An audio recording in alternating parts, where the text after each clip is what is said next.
Thiruvananthapuram പാളയത്ത് R Shankar പ്രതിമയ്ക്ക് മുന്നിൽ രമേശ് ചെന്നിത്തല ഇപ്പോൾ പ്രതിഷേധിക്കുകയാണ്.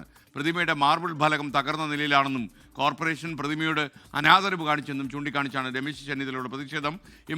M G Pratheesh ഈ പ്രതിഷേധം നടക്കുന്ന സ്ഥലത്തു നിന്നും തത്സമയം ചേരുകയാണ്. പ്രതീഷ്, പറയൂ.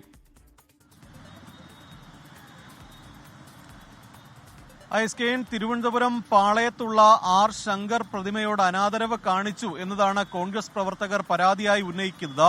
നമ്മൾ ഈ ദൃശ്യങ്ങളിൽ കാണുന്ന ആർ ശങ്കർ പ്രതിമയുടെ ഒരു ഭാഗം ഇന്ന് രാവിലെ തകർന്ന നിലയിലാണ്. ഈ തിരുവനന്തപുരം കോർപ്പറേഷനാണ് ഇതിന് ഉത്തരവാദി എന്നതാണ് പ്രധാനമായും കോൺഗ്രസ് ചൂണ്ടിക്കാണിക്കുന്നത്. ഈ പരസ്യ ബോർഡ് സ്ഥാപിക്കാനുള്ള ചില നിർമ്മാണ പ്രവർത്തനങ്ങൾ ഈ പ്രതിമയ്ക്ക് സമീപം നടന്നിരുന്നു. അതിനായി ഈ സാധനങ്ങൾ കൊണ്ട് വയ്ക്കുന്ന ഘട്ടത്തിലാണ് ഈ പ്രതിമയുടെ മാർബിൾ ഫലകം തകർന്നത്. മാർബിൾ ഫലകം ഉൾപ്പെടെ ഈ താഴെ നിലത്ത് തകർന്നു കിടക്കുന്ന സാഹചര്യമാണുള്ളത്. ഇതിൽ പ്രതിഷേധിച്ചാണ് രമേശ് ചെന്നിത്തല ഉൾപ്പെടെയുള്ള കോൺഗ്രസ് പ്രവർത്തകർ ഈ പ്രതിമയ്ക്ക് മുന്നിൽ പ്രതിഷേധിച്ചത്. ഏകദേശം അരമണിക്കൂറോളം ഈ പ്രതിഷേധം നീണ്ടു നിന്നിരുന്നു. സൂചനാ പ്രതിഷേധമാണ് നടത്തിയത് എന്നതാണ് രമേശ് ചെന്നിത്തല പറയുന്നത്.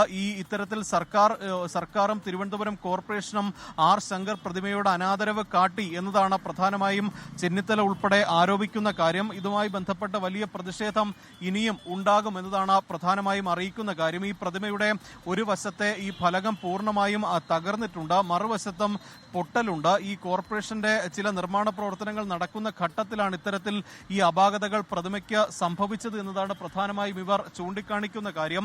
ഈ പ്രതിമയോട് ചേർന്ന ഒരു സ്ഥലത്ത് ഈ ഒരു പരസ്യ ബോർഡ് സ്ഥാപിക്കുന്നതിനുള്ള നിർമ്മാണ പ്രവർത്തനങ്ങൾ നടക്കുന്നുണ്ട്. അതിന്റെ ഈ കോൺക്രീറ്റ് സ്ലാബുകളും മറ്റു നിർമ്മാണ പ്രവർത്തനങ്ങളും ഒക്കെ പുരോഗമിക്കുന്നുണ്ട്. ഇതിനായി ചില സാധനങ്ങൾ ഇവിടെ ഇറക്കുന്ന ഘട്ടത്തിൽ അത് തട്ടിയാണ് ഈ മാർബിൾ ഫലകം പൊളിഞ്ഞു വീണത് എന്നതാണ് ഇവർ ആരോപിക്കുന്ന കാര്യം. അതുകൊണ്ട് തന്നെ ഇതിന് എത്രയും വേഗം പരിഹാരം കാണണം എന്ന ആവശ്യമാണ് കോൺഗ്രസ് പ്രവർത്തകർ ഉന്നയിക്കുന്നത്. ഇതിൽ പരിഹാരം കണ്ടില്ലെങ്കിൽ വലിയ തരത്തിലൊരു പ്രതിഷേധം ഇനിയും ഉണ്ടാകുമെന്നതാണ് രമേശ് ചെന്നിത്തല അടക്കമുള്ള നേതാക്കൾ പറയുന്നത്. Okay, thank you. M G പ്രതീഷാണ് വിവരങ്ങൾ നൽകിയത്. ആർ ശങ്കറെയൊക്കെ ആദരിക്കേണ്ടത് നമ്മുടെ ധാർമ്മിക ബാധ്യതയാണെന്ന് കോർപ്പറേഷൻ തിരിച്ചറിയുമെന്നാണ് നമ്മുടെ പ്രതീക്ഷ. ലോകത്തെവിടെയായാലും ഏത് സമയത്തും 24 വാർത്തകളും ഓഗ്മെന്റഡ് റിയാലിറ്റി പാക്കേജുകളും എക്സ്പ്ലെയിനറുകളും വിശദമായി കാണാൻ ഞങ്ങളുടെ യൂട്യൂബ് ചാനൽ നിങ്ങൾക്ക് സബ്സ്ക്രൈബ് ചെയ്യാം.